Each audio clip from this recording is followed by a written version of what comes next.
প্রিয়জনদের মধ্যে যাদের খোঁজখবর আমি নিয়েছি শুধু তারাই আমাকে মনে রেখেছে, তারাই আমার প্রতি মাঝে মধ্যে একটু দরদ দেখায়।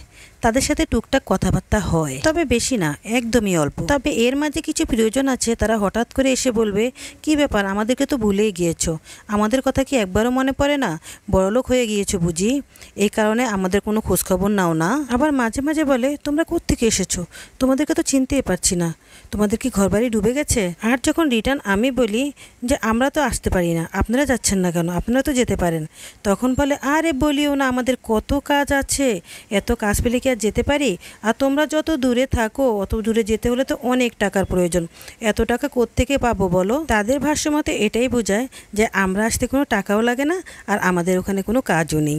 একদম সত্যি কথা বলছি, গত 10 বছরেও তারা কখনো আমার কোনো খোঁজখবর নেয়নি। তাদের সাথে সর্বশেষ আমার যে কথোপকথন ছিল ওটা আমার করা প্রশ্নের উত্তর দিয়ে কথোপকথনটা হয়েছিল। আমি নিজে থেকে কথা বলেছিলাম, প্রশ্ন করেছিলাম, জাস্ট ওটার জবাবই দেওয়া হতো, এছাড়া আর কিছুই না। তাদের সাথে সব সময় সেদেই কথা বলতে হতো। এভাবেই চলে গেছে অনেক বছর। আর যেদিন থেকে আমি তাদের খোঁজখবর নেওয়া বন্ধ করে দিয়েছি সেদিন থেকে তারাও বিন্দুমাত্র আমার আর কোনো খোঁজখবর নেয়নি। যাই হোক, আমি চাই না আমার খোঁজখবর কেউ জোর করে নিক। আমার খোঁজখবর না নিলেও আমি কখনো কারো প্রতি কোনো অভিযোগ রাখবো না।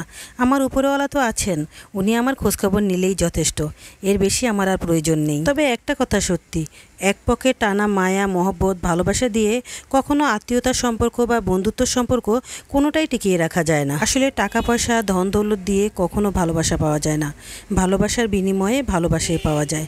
তো যাই হোক, এই ভালোবাসাটা আসলে সবার ভিতরে থাকে না। তো সবার ভিতরে যখন ভালোবাসাই থাকে না, তখন যে মানুষগুলোর ভিতরে ভালোবাসা থাকে না তারা কিন্তু বড় বড় কথা সব সময় বলতে পারে আর মানুষকে জ্ঞান দিয়ে বেড়াতে পারে। জ্ঞান দেওয়াটা আসলে অনেক সহজ, কিন্তু জ্ঞানটা কিন্তু রক্ষা করাটা অতটা সহজ না। আমরা মুসলিম, তাই আত্মীয়তা রক্ষা করার চেষ্টা করি, সব সময় সম্পর্কগুলো ভালো করার চেষ্টা করি। হ্যাঁ, আমরা জানি মাঝে মাঝে আমাদের এক জায়গায় থাকলে অনেক রকমের কথা হয়, অনেক রকমের ঝগড়া বিবাদ হয়, তারপরেও চেষ্টা করি আবার মিলে যেতে, আবার সব কিছু মিটিয়ে ফেলার চেষ্টা করি, কিন্তু একতরফা তো কখনোই মেটানো যায় না, তাই না? তো যাই হোক, চেষ্টা করতে করতে একটা সময় যখন আমি ক্লান্ত হয়ে পড়ি তখন আমি অনেক দূরে সরে যাই, আর তখনই সবাই বলে আমি অহংকারী। আমি অনেকটাই অহংকারী, আমি মানুষের সাথে কথা বলতে চাই না, আমি দূরত্ব বজায় রাখি, এই আর কি।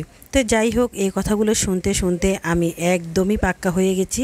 এখন আর আমার কোনো কষ্ট হয় না, এই ধরনের কথা কেউ বললে আমি হেসে আকাশে উড়িয়ে দিই। তো যাই হোক, আপনারাও দয়া করে আমার প্রতি কোনো অভিযোগ রাখবেন না।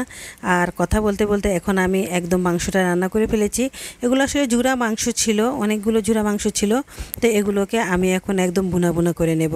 সত্যি বলতে এখানে তেল চর্বিও আছে কিছুটা, তো এই মাংসগুলো আসলে এমনিতে আলু টালু দিয়ে রান্না করলে একদমই ভালো লাগবে না, এই জন্য আমি একটু ভালো করে কষিয়ে একদম মানে শুকনো শুকনো করেই রান্না করব।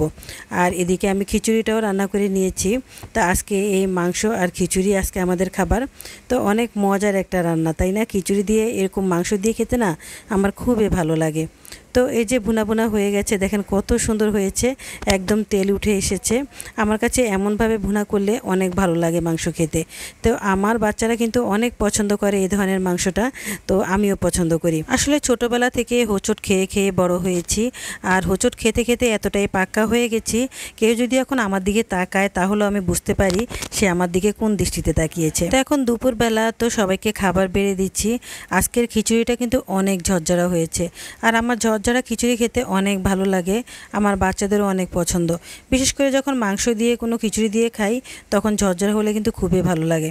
তো আজকে আমি আতপ চাল দিয়ে খিচুড়িটা রান্না করেছি। অনেক সময় পোলাও চাল দিয়েও খিচুড়ি রান্না করি, সেটা আরও বেশি মজা হয়।